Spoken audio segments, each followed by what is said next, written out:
A little under a month and a half ago, when I published my first Let's Play of Rocket 2, a viewer engaged me and asked me if I'd ever tried a game called Pyramid 2000. I remembered playing this game a long time ago and beating it, but it was definitely long enough that I did not remember more than that. So I decided that I would sally forth and run this one for my channel. However, a very important point I remembered. The game Pyramid 2000 was a slightly dumbed-down rip/reskin of another game by Will Crowther and Don Woods, Advent, also known as Colossal Cave Adventure. I decided before I was going to run through Pyramid 2000, I was going to do Colossal, which I did using the Microsoft Adventure on the Model 1. What I did afterwards was I just brought my maps from Colossal over to Pyramid 2000 and attempted to play through the entire game with nothing but those. In doing that, I learned that it was the exact same map with a few rooms removed. It used a few less treasures, but they were in the same locations, and all the traps and puzzles were using the exact same solution. However, once again, as with the rooms, some of the traps and puzzles had been removed. My guess is it's for memory's sake, because some machines have to pack differently, trim some here and there to fit their limitations better. The ending had also been changed from Colossal. In Colossal, it was a grand production, and in the TRS 80 version of Pyramid 2000, it was a simple, you got this many points, not even a congratulations message. With this in mind, I'm going to run through the game again, with only my previous maps, no other scripted actions, and we're going to see how it goes together. Pyramid 2000 was originally made for the TRS 80 Model 1 in 1979, and it was ported to the Coco 2 in 1982. It was part number 26-1909 and sold for $14.95 on a single 16K cassette. It had an introduction that told a quick yet simple story, after which it uses a convoluted story about using a computer-controlled astral projection to explain the interface. It was the 70s, and New Age was still pretty popular. The introduction reads, "Before you lies the tip of a great lost pyramid, its giant body concealed beneath a mountain of dry, shifting desert sand. Only the eroded tip stands as a mute tribute to the ancient ones, the builders of old, who wrought this silent crypt from the stone dragged hundreds of miles under the ceaseless blazing heat and contemptuous sun god. The seal on the entrance is still unbroken. Perhaps the tomb is still intact, untouched by the passage of time, impervious to the elements, still settled in quiet repose. There must be treasures, if even half of the stories about the lost pyramid are true. But why dwell on that now that you are here? The adventure awaits you just a step away." With all of that in mind, let's get started. As you can see, we're using a TRS 80 Model 1 with Level 2 Basic, only this time I've taken the game off of the cassette and put it onto a floppy disk. With a little reboot, we can now see we have ourselves a TRS 80 Model 1 using TRS 2.3. Let's have a look at the directory. This is the TRS directory, and in the second floppy drive, I have put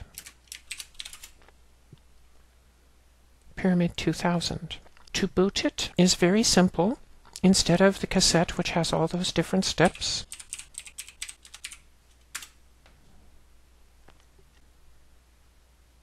and here we go.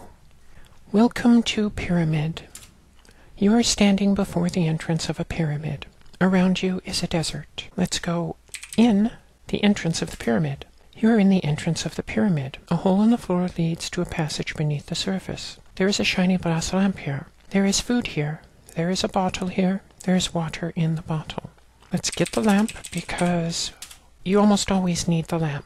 The food here is useless. It's an extra inventory item that it wants you to carry, I believe, in order to slow you down.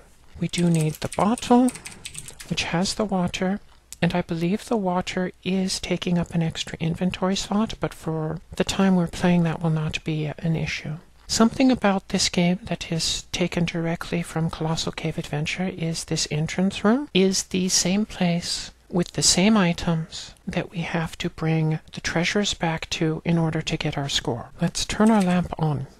Go down through the hole. You are now in a small chamber beneath the hole from the surface. A low crawl leads inward to the west. Hieroglyphs on the wall translate, "Curse all who enter this sacred crypt." Let's go west. You're crawling over pebbles in a low passage. There is a dim light at the east end of the passage. There is a small statue box discarded nearby. Let's get the statue box, because we will need it, and then we will head west.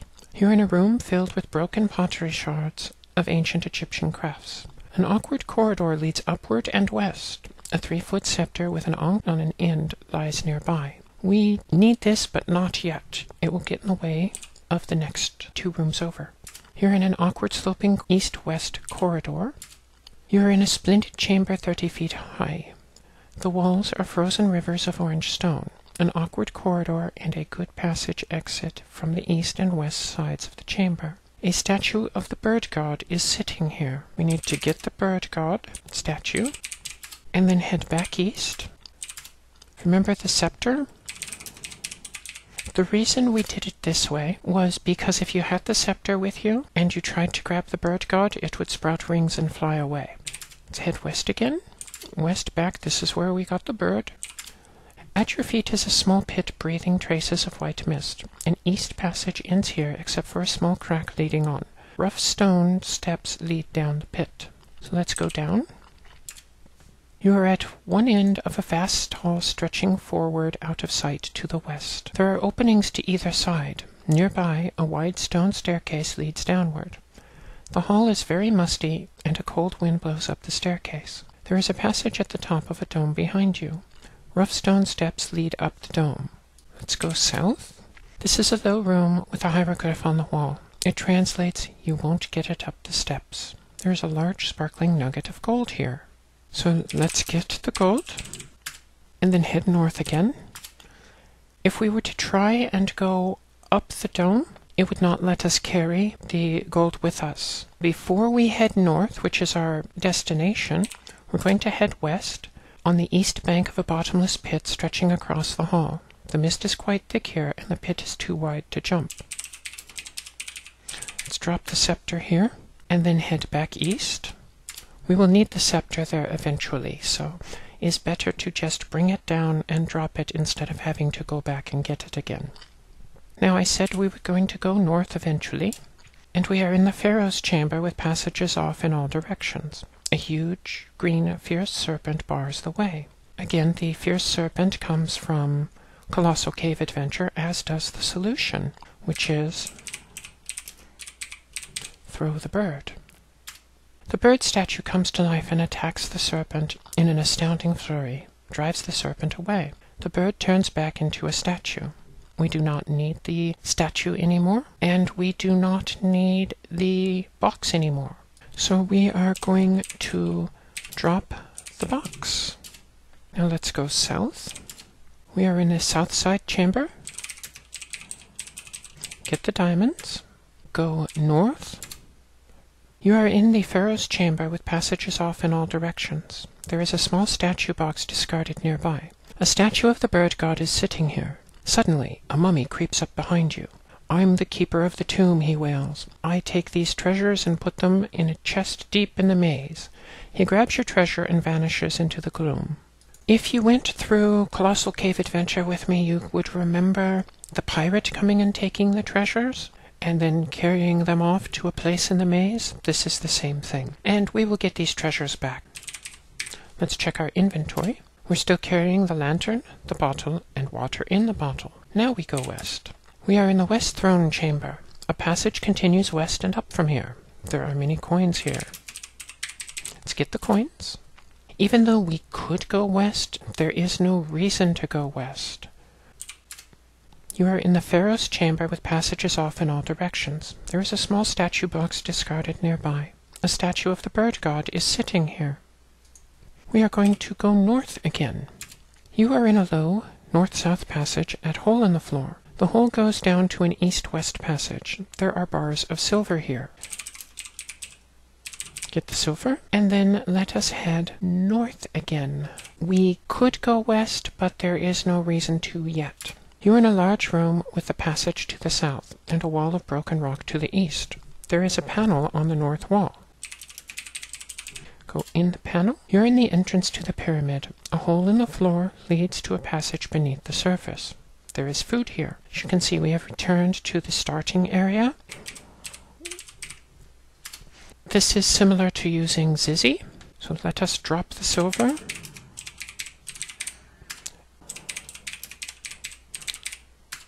And drop the coins. Apologies for the typo. And then we are going to go back in the panel. At this point, I am going to take us down and around to the maze so we can clear that out. So we will go east to the chamber of Anubis, go up. You are at the east end of a vast hall stretching forward out of sight to the west. There are openings to either side. Nearby, a wide stone staircase leads downward. The hall is very musty, and a cold wind blows up the staircase. There is a passage at the top of a dome behind you.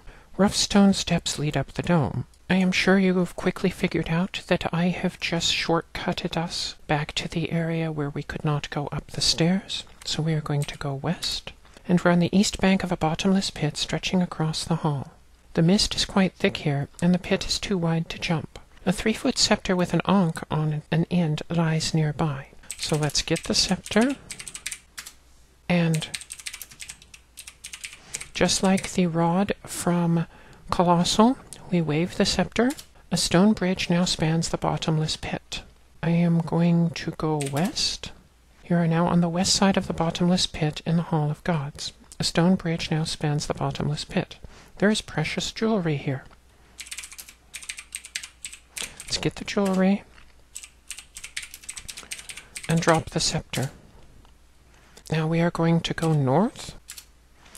You have crawled through a very low, wide passage parallel to the north of the Hall of Gods. You are at the west end of the Hall of Gods. A low, wide pass continues west, and another goes north. To the south is a little passage 6 feet off the floor.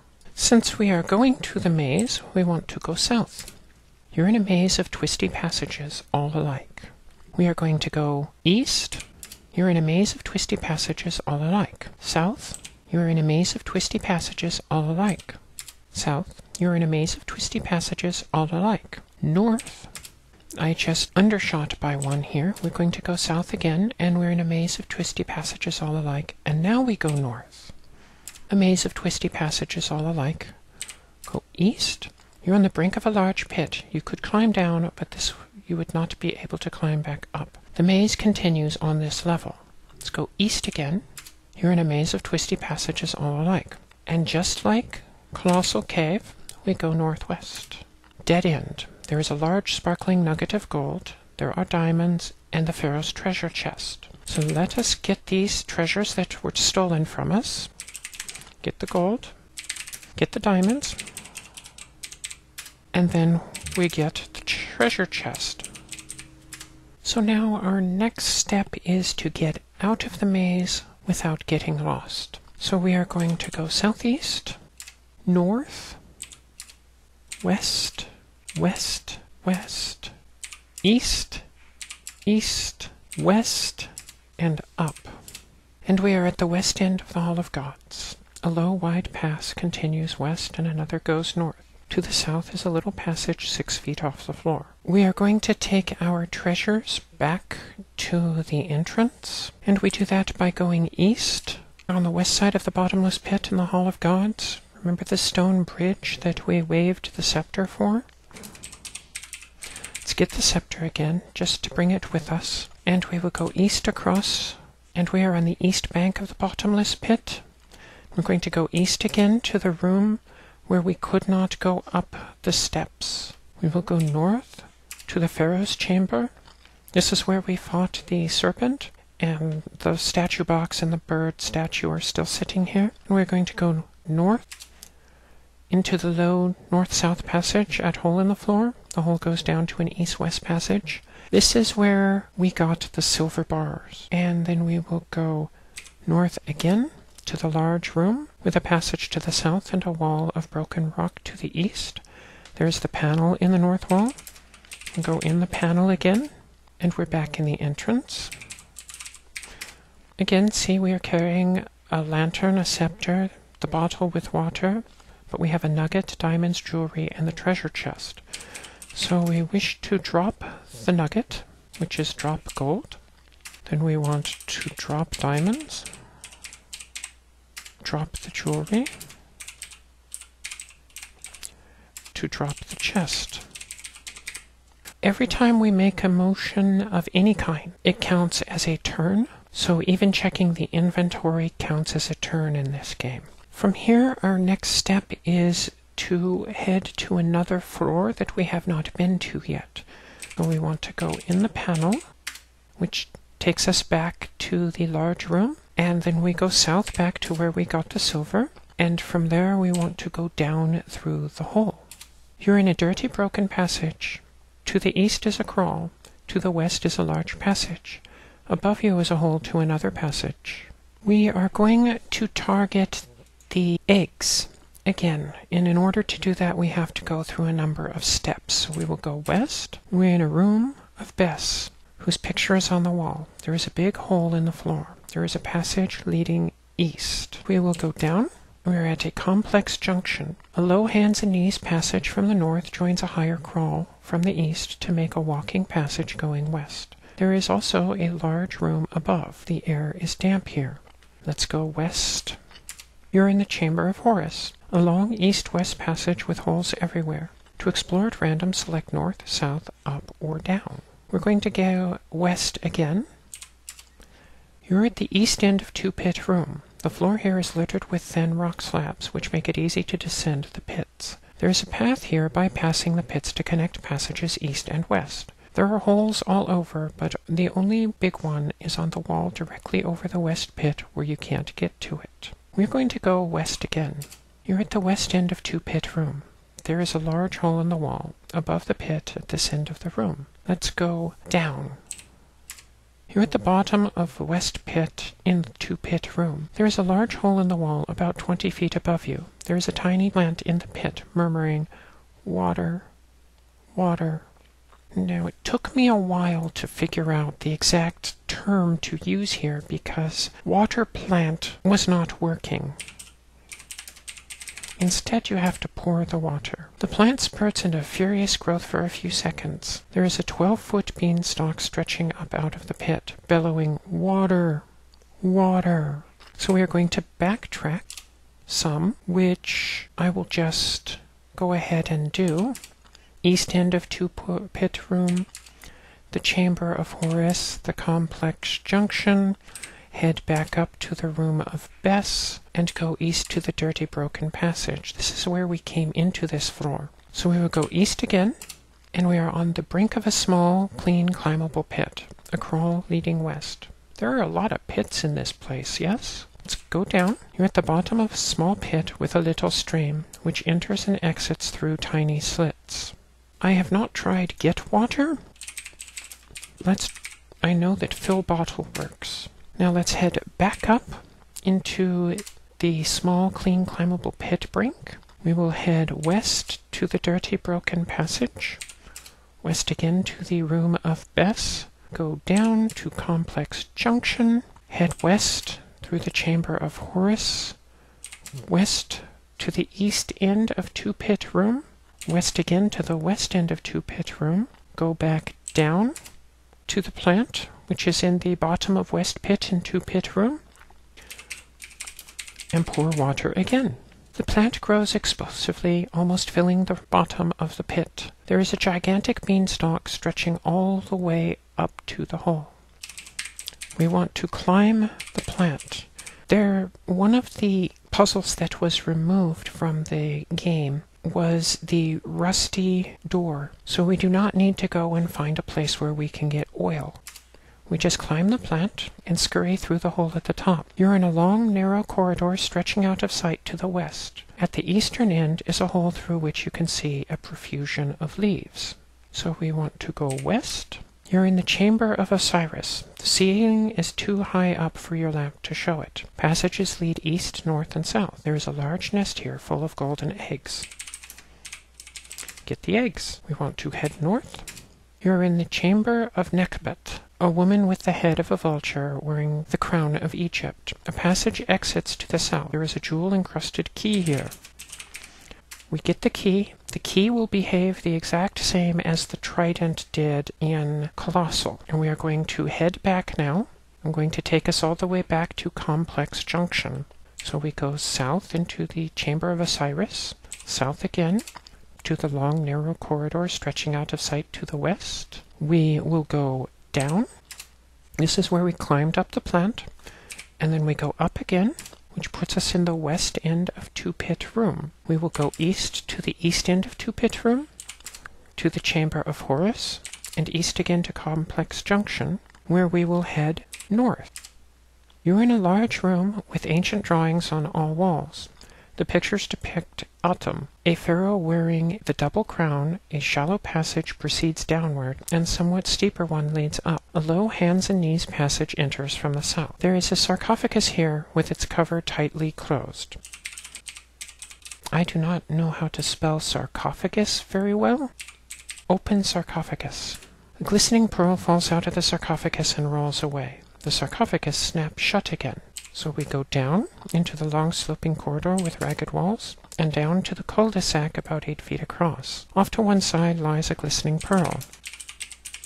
Get the pearl, and then we will go up, and we are back in the room with the sarcophagus. This was the same room that in Colossal had the clam that we found out later was an oyster. We will go south, and we're back at Complex Junction. Go west to the Chamber of Horus.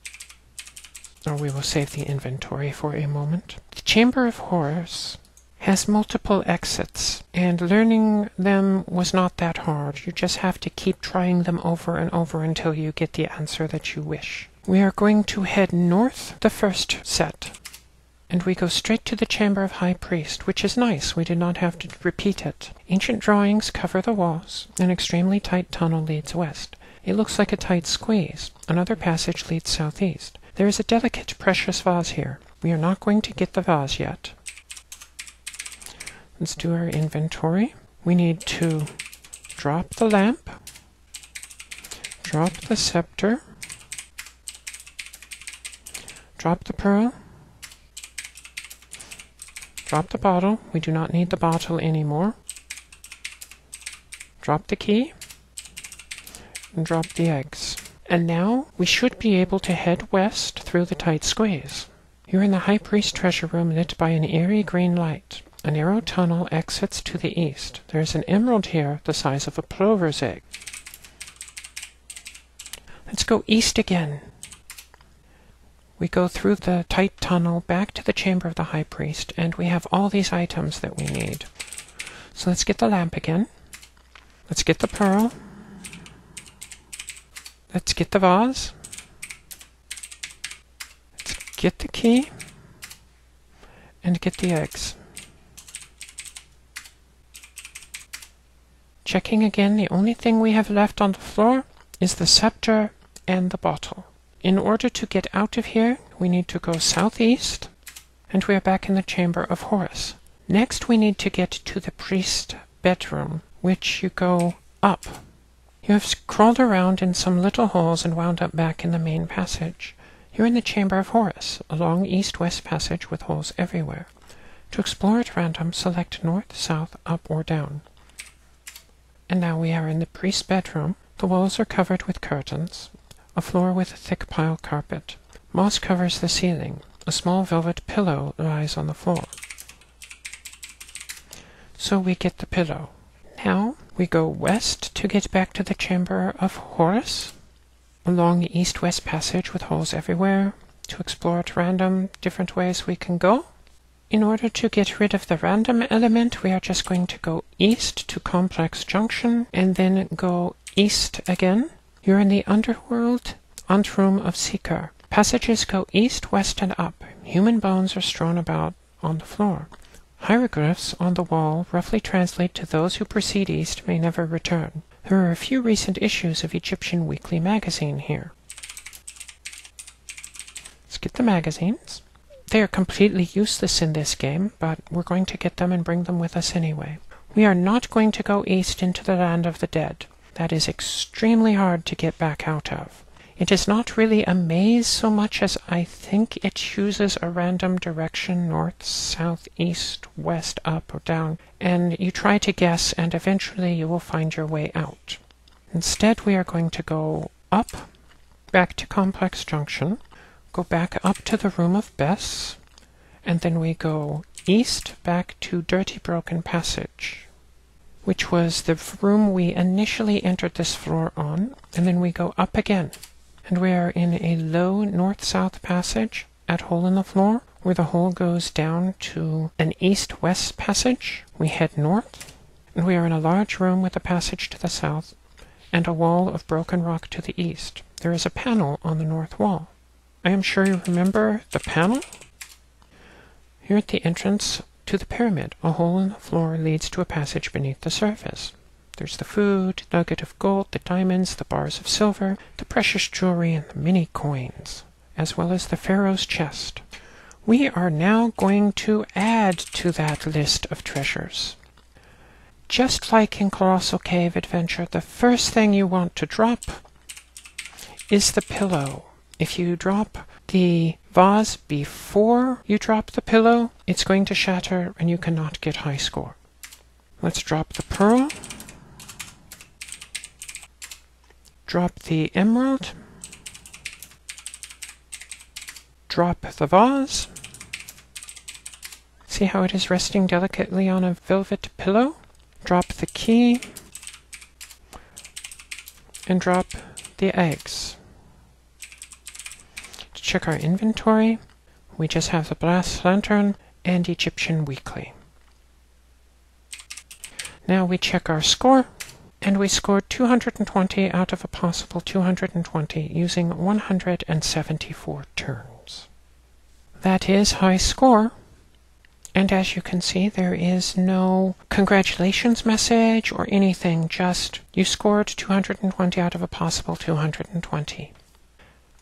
I am going to pause here and take some time to wander around and just see if there is any kind of action that happens like would happen with Colossal Cave Adventure.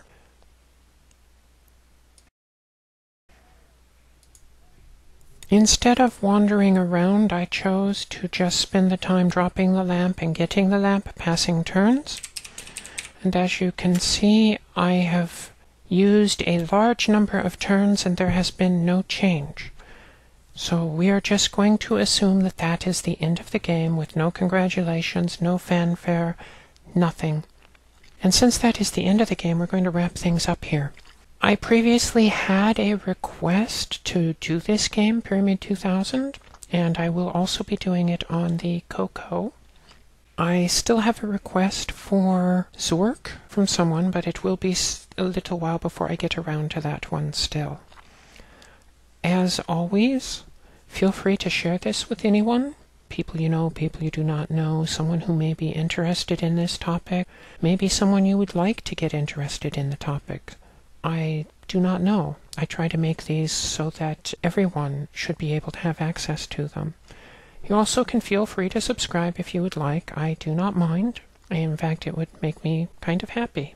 Beyond that, if you would like to ask any questions, make any comments, have any considerations, any requests, I am more than open to them. Feel free to contact me. You can just type it there in the comments of YouTube and I will get it. I will try to respond to everything within 24 to 48 hours. However, I'm going to ask that if for some reason I am away on vacation or I miss the message, please forgive me in advance. I do not mean to ignore or not answer someone. With that, I'm going to go ahead and call this one finished. Thank you very much, and please have a wonderful day.